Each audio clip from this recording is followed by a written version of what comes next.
G'day guys, welcome back to the channel and welcome to week 1 of our season 40 Alliance War highlights. We're in season 40 already, I can't believe it. I wanted to record this a few days ago, but life got in the way, which happens sometimes. But without further ado, let's get into it.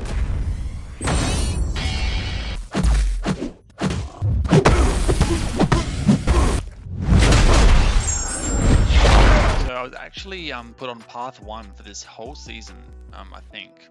So we're not on path 9 anymore, we're not on path 3 anymore, we're not on, yeah, I think those are the paths I was doing before. But yeah, we're on path 1, so this is a lot of masochism and buffet, and we've got this American Chavez here. She has the node where if you stay close to them, they will get regen buffs over time. But Red Hulk is actually a subdue attacker, so if we have that neutralize on her, she won't be getting those regen buffs, which is nice. Now, when we parry, or when we block it at all, we have a 50% chance to get our heat charges, because she's Mystic. So those are going to boost our damage a lot. I did also have Torch on the team. I probably should have used Torch for this fight, just because it would have been a lot simpler. But I wanted to save Torch's health a bit, not that he would have lost much health. So it was a very silly decision to use Red Hulk for this, in hindsight. But because I should have been blocking more to get heat charges. We only have 3 at this point. I've been doing a lot of intercepting. Really not sure why I was doing that looking back. And she's throwing some special ones like crazy. She got that power thing from a heavy attack. And she's throwing special ones. I haven't pushed her to special 2 yet, and we have got to our own special 3, but I really should have been blocking. I don't know why I wasn't blocking. We ended up eating a whole combo to the face there. And we throw our special 3. This is going to very easily push her to 2 bars, in fact close to 3 bars of power. So and if she throws at special 2, it's going to be unblockable. She throws a heavy and then she goes straight into special 2, which is unblockable, and that takes us down to like 2% health. So luckily I got an intercept in here, otherwise we would have been toast, but Red Hulk did get it down eventually. Alright, so the first ever Absorbing Man out of 4, and we're going to be using obviously the best candidate for Absorbing Man in my opinion, which is Human Torch. He's on node 22, so Hazard Shift, I think it's Incinerate and Shock if I remember. I think those are the 2 Hazard Shifts.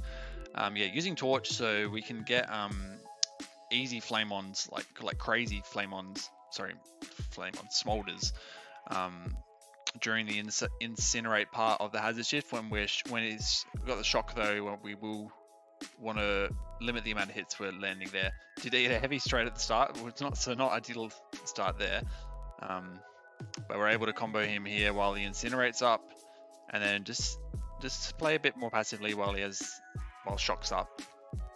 Get some parries in to build up our temperature again, just while we're waiting out that shock. The shock's almost done now, almost back to incinerate. One more parry, and there we go, we can go ham again. Start reducing the effect of that regen. I decided not to heavy counter in special 1. I can do it easily to get rid of the regen, but we can actually reverse it. He is not immune to regeneration reversal, which is nice. And because it seems like that's what a lot of regen champs are these days, they have some immunity to regen rate altering. But we do just basically finish him off with a special 3 here. I don't think it quite kills him, but we do have some Nova Flames on him. And we are in the shock part as well, but that's gone now. And I think one more combo does the trick. There we go. Okay, so this is actually the reason I was assigned Red Hulk for this particular war. We had these Titania mini on the hazard shift node. Really, I don't understand why they placed her here. I think there's a lot of good defenders on this node. Titania is just not one of them. Like even in general, I don't think she's a great defender. Like, she can, trap you into the corner if you don't really know what you're doing. And you don't, like, the stun immunity is a bit annoying, but it really isn't too bad. It's not like she's a Mystic that gains power from Mystic Dispersion or anything. She doesn't have any extra power gain. Obviously the neutralizers from Red Hulk are having 0 influence because she's buff immune anyway. But she throws a special there. I did get a bit trapped in the corner at the start there, but and her haymaker is back here, but we're able to just wait that out. Dodge the heavy in the corner, and Red Hulk is just hitting like an absolute monster truck at 10 heat charges. This is what I should have gone against Chavez. because we only had 3 against Chavez, and you can see the amount of difference we get damage-wise at 10.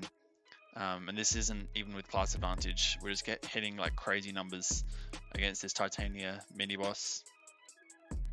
Just throw the special there, we just counter. I've got the special 3 ready for when we need it. I just want to save it for when if we really get trapped into the corner. And we do throw that here, I think. Yep.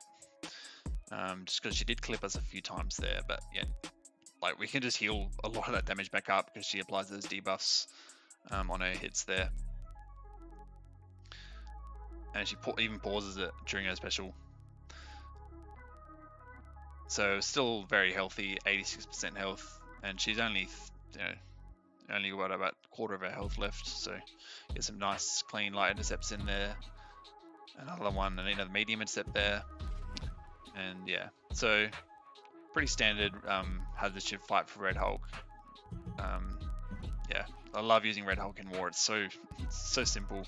He's so tanky, and he can dish out a lot of good damage without too much fuss. Alright, it's a different war now. We get to see the power of Omega Red with Suicides on our rank 4 Omega Red, of course. And this is actually section 2 of path 1. So there's a couple of, this is the you dash back twice and they get regen, and if they get a bunch of regens, they go unblockable. So Omega can absolutely finish off the Scorpion before that becomes an issue. And we don't actually have, I don't think we have subdue applied actually for this war. I think we have debuff detox actually because we needed it for Kitty, I believe. So we don't have subdue, but that actually doesn't have an effect in this fight because the regen is passive. But yeah, like you can just see the power of Omega Red. This is what is a very simple fight. I just wanted to show you guys like how crazy he is. He just has so much versatility. Like you'll see against this Overseer here, we fought that Scorpion with no issue at all. Like these champions like Omega Red, Kingpin, Ghost, Corvus, Hercules, they just have such a wide breadth of what they can cover. So they're very good Alliance War attackers because they can just burst through path fights without much hassle really.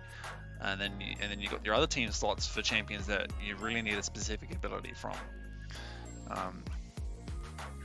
Usually, well, that's what. But yeah, so I've actually been running Omega Red a lot this season. I think I've used him in.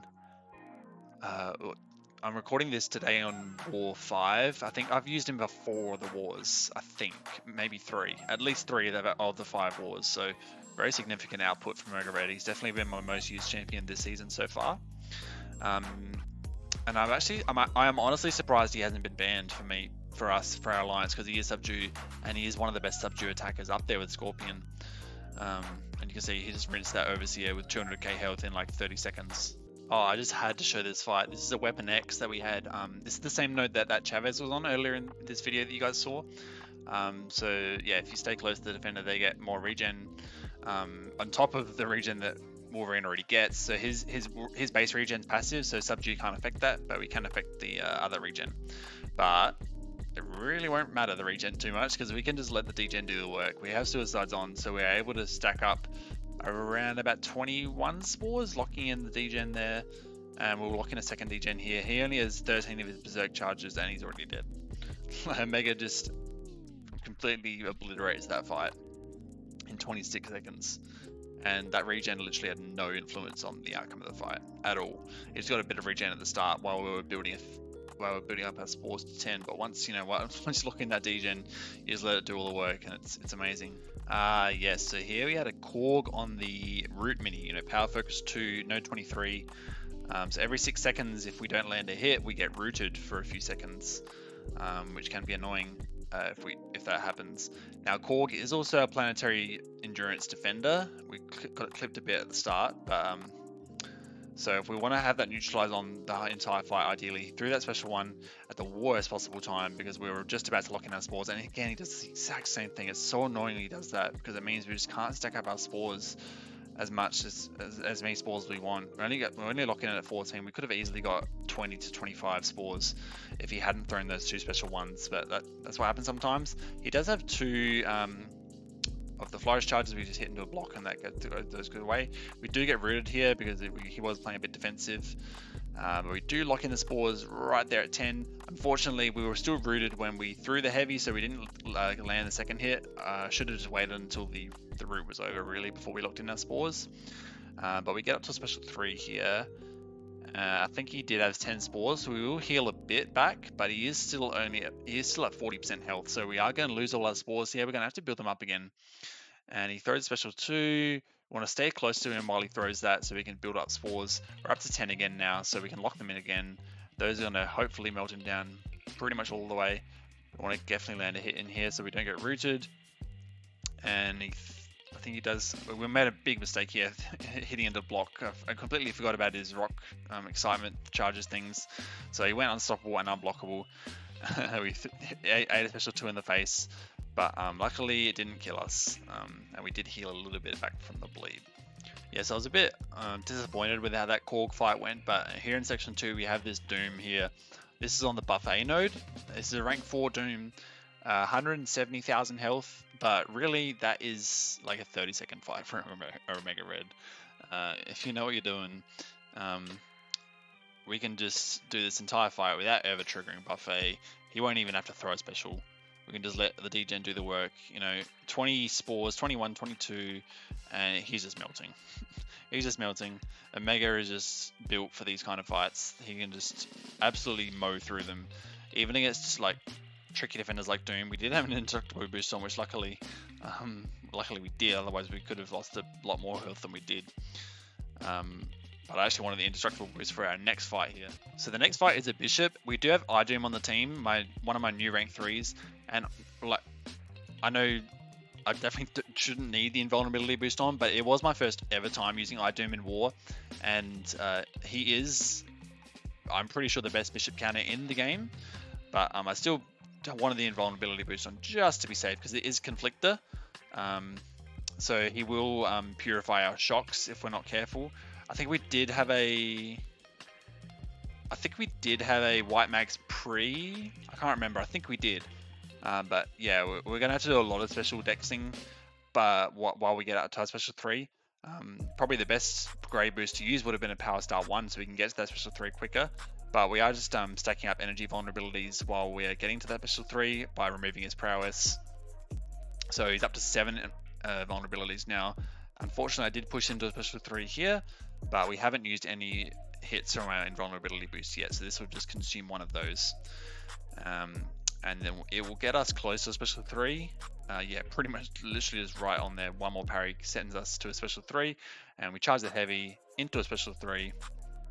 I'm still practicing this, like the special 3 into the combo after, so I didn't quite nail it in this fight.